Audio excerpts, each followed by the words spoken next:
안녕하세요. 김이사입니다. 오늘은 국제결혼 성공 방정식, 국제결혼에 대한 불편한 진실을 알고 국제결혼의 핵심을 이해하자, 이런 얘기를 해보겠습니다. 국제결혼 하시는 분들이 제일 안타까울 때가 언제냐면 그냥 너무 결혼에 급급하신 분들이 많아요. 사실은 결혼도 인생에서 가장 중요한 일 중에 하나고 인생의 일부분이기 때문에 한편으로는 결혼 이후의 생활에 대한 고려도 충분히 하셔야 됩니다.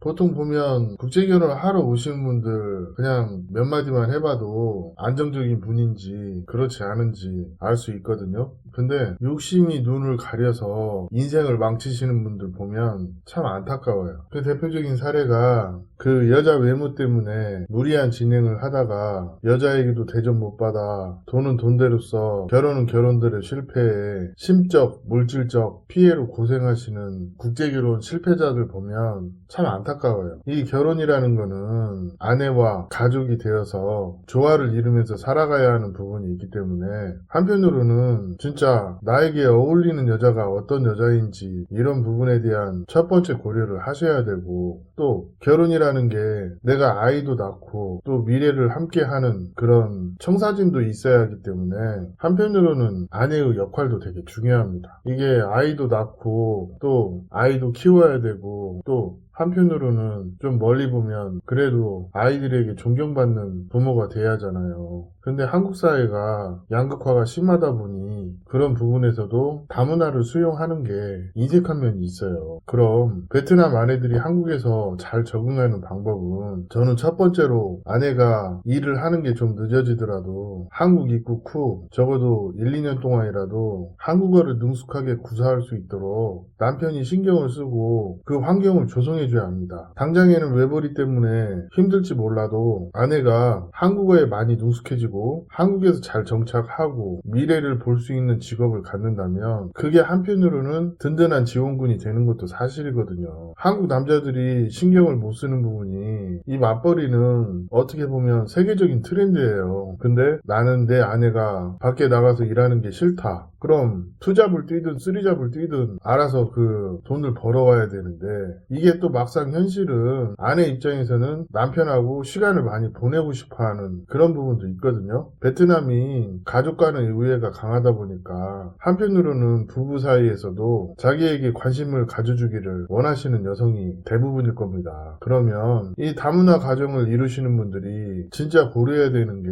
어떤 그 가정생활에 대한 시간적인 배분도 되게 중요해요. 한배 부부이신 분들 보면 가정생활에 집중하기 위해서 사회생활을 거의 안 하시는 분들도 굉장히 많습니다. 근데 사실 가정이 화목하면 그다지 사회생활에 대해서 아주 기본적인 것만 하고 별 관심을 안 두시는 분들도 많거든요. 이런 부분들은 제가 봤을 때는 좀 다문화 가정의 특수성 때문에 어쩔 수 없는 부분이 있어요. 결혼하면 아내가 한국어가 능숙하지 못하기 때문에 아내를 대신해서 어떤 아이들 교육을 돕는다든지 아이들하고 많이 놀아줌으로써 정서적인 안정을 가질 수 있도록 해준다든지, 이런 부분이 사실은 국제결혼에서 굉장히 중요한데 그 어느 누구도 이런 부분에 대해서 언급은 안 하더라고. 자, 국제결혼 하시고 1년차, 2년차, 3년차 되시면 아이 태어나고 이때 어떤 부부의 초석을 만드는 단계에서 한국 남자들이 진짜 많이 노력을 해야 하기 때문에 결혼 비용도 3천만 원 준비하고 또 결혼 이후에 안정화 단계까지 들어가기 위해서 이래저래 돈이 들어간다고 얘기하는 것을 가볍게 흘려듣고 그에 대한 고민도 없이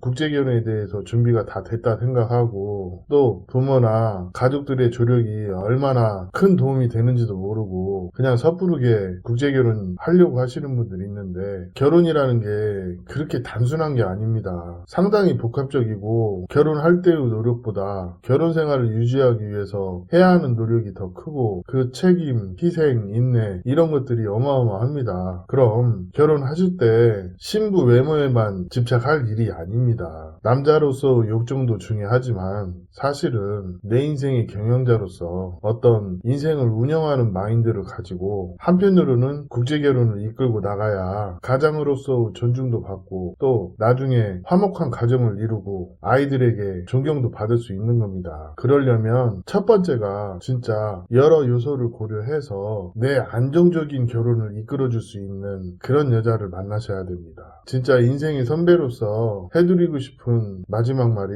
내가 초혼이고 베트남 여자하고 결혼을 해서라도 가정을 이루고 싶다면 성격, 외모, 집안 환경 두루두루 보시고 신중한 결정이 국제결혼을 성공하는 가장 중요한 요소이기도 하지만, 그 전에 내 준비가 어느 정도 되어 있는지 잘 체크하시고 안정적인 결혼이 되도록 심적, 물적 준비를 잘 하셔서 좋은 결혼이 되셨으면 합니다. 오늘 이야기는 여기까지 하겠습니다. 감사합니다.